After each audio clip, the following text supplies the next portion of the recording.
Porque durante séculos as mulheres foram ensinadas a desconfiar do próprio corpo, dos próprios ciclos, da própria força e até da própria intuição. Demais, porque tantas de nós aprendemos desde pequenas que ser muito sensível, muito forte, muito livre é um problema.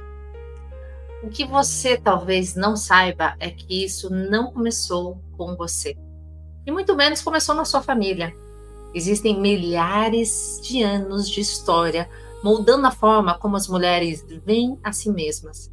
E essa história é cheia de silenciamentos, distorções, crenças equivocadas sobre o feminino. E a grande revelação aqui é o seguinte: o sagrado feminino não é uma moda, não é um ritual, não é uma tendência. Ele é uma memória coletiva e uma memória apagada.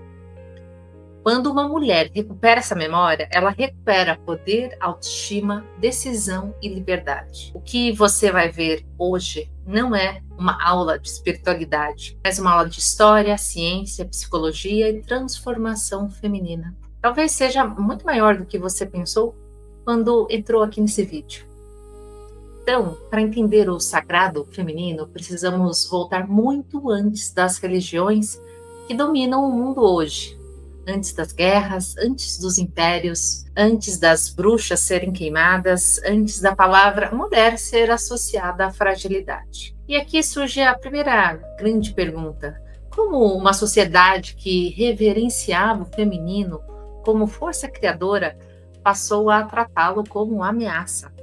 Pois é, vamos contextualizar aqui. Primeiro, o sagrado feminino é um conjunto de saberes ancestrais ligados ao corpo da mulher, ao ciclo menstrual, à intuição, à criatividade, à vida e à morte. Segundo ponto, esses saberes foram sistematicamente apagados ao longo dos séculos e dos milênios. Esse apagamento moldou a forma como as mulheres se percebem e interfere até hoje em autoestima, carreira, sexualidade, relacionamentos e também saúde mental.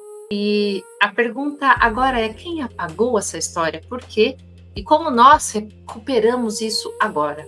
Pois é, hoje mulheres representam 50% da população mundial e sofrem mais ansiedade e depressão, segundo a OMS. Ganham 20% menos que homens no mesmo cargo, segundo a ONU Mulheres. E uma em cada 3 mulheres sofre violência ao longo da vida, também segundo a OMS. Pesquisas arqueológicas de Mariha Gimbutas mostram que há 7 a 10 mil anos atrás, sociedades matrifocais europeias reverenciavam o corpo feminino como símbolo da vida. Não havia guerra, não havia exércitos. E o feminino era reconhecido como o princípio criador e não como fragilidade. Depois, com o avanço de sociedades guerreiros patriarcais, particularmente nas regiões lá dos Balcãs, começa uma transição. A força vira poder militar, a fertilidade vira propriedade, a mulher vira instrumento reprodutivo e o corpo feminino deixa de ser sagrado e passa a ser controlado. Já entre os séculos 13 e 18, a Inquisição e a caça às bruxas matou entre 60 mil mulheres e 100 mil mulheres, segundo a Silvia Federici. A maior parte dessas mulheres caçadas e queimadas eram parteiras, curandeiras, mulheres que conheciam de ervas, mulheres independentes, mulheres sem marido e mulheres com a própria voz. A pergunta é: que matar mulheres que sabiam curar, ensinar e liderar?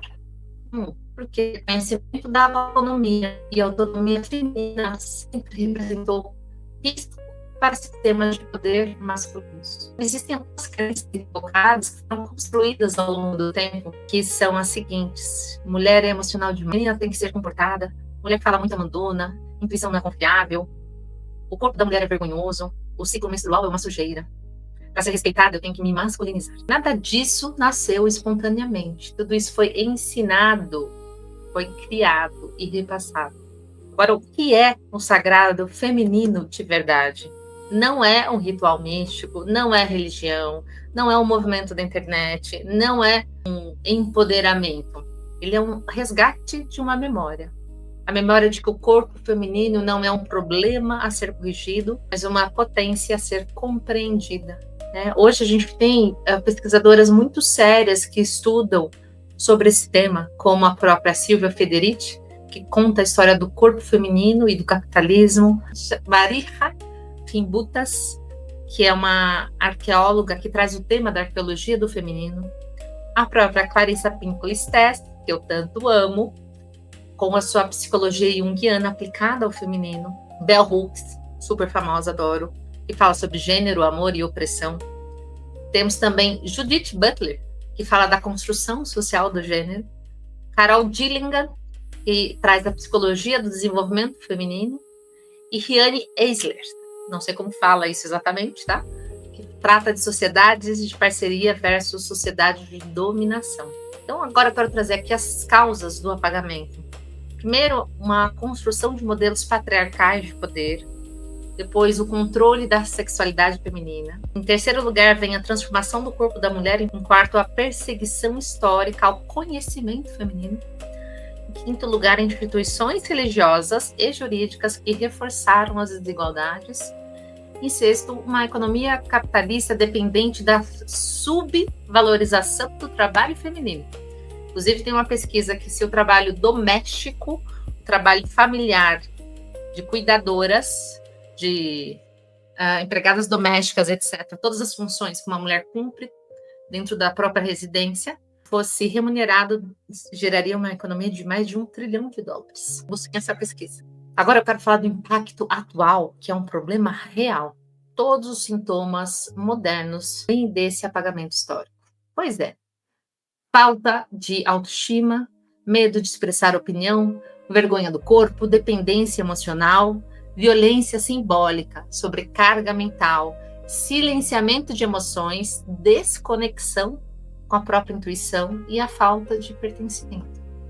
Nada disso é pessoal, tudo isso é cultural. E o que já foi feito? Claro, a gente sabe, houve um movimento feminista que veio as 3 grandes ondas. Existem já pesquisas antropológicas sobre sociedades de parceria, estudos da psicologia se aprofundando na identidade feminina, inclusive a própria obra Mulheres que Correm com os Lobos, acendendo esse debate na atualidade, a criação da ONU Mulheres com seus programas globais de equidade, o avanço de políticas contra a violência contra a mulher, né, e de estímulo à autonomia feminina, mas ainda falta o principal, recuperar a simbologia e a consciência interna do feminino. Agora que você viu tudo isso, a pergunta é: como a gente muda esse cenário? A transformação começa em 3 níveis. Primeiro, um nível individual, que é reconhecer os seus ciclos, trabalhar a sua sombra, a sua intuição, o seu autocuidado, reconstruir a sua autoestima, recuperar a sua narrativa própria, estudar a história feminina real, a da sua família. No nível coletivo, criar comunidade de mulheres, grupos, círculos, compartilhar seus saberes, falar abertamente sobre corpo, sobre seus ciclos, sobre as violências que você já passou ou que você viu ou sabe de alguma mulher que passou. Falar abertamente sobre prazer e sim proteger outras mulheres. E num terceiro nível, o nível cultural. Trazer o feminino para as escolas, empresas, espaços públicos, questionar crenças ultrapassadas, valorizar emoções, o cuidado, a criatividade, a colaboração e exigir representatividade e políticas de equidade. Nada disso é um fim, pelo contrário, é o começo de uma reconstrução. E quando uma mulher desperta a sua consciência do que é o feminino, ela muda a sua vida. E quando muitas despertam, elas mudam o mundo. Eu vou te mostrar exatamente como identificar essas crenças sobre o feminino que estão sabotando a sua vida hoje e como reconstruí-las de forma profunda e definitiva. Clique aqui no link.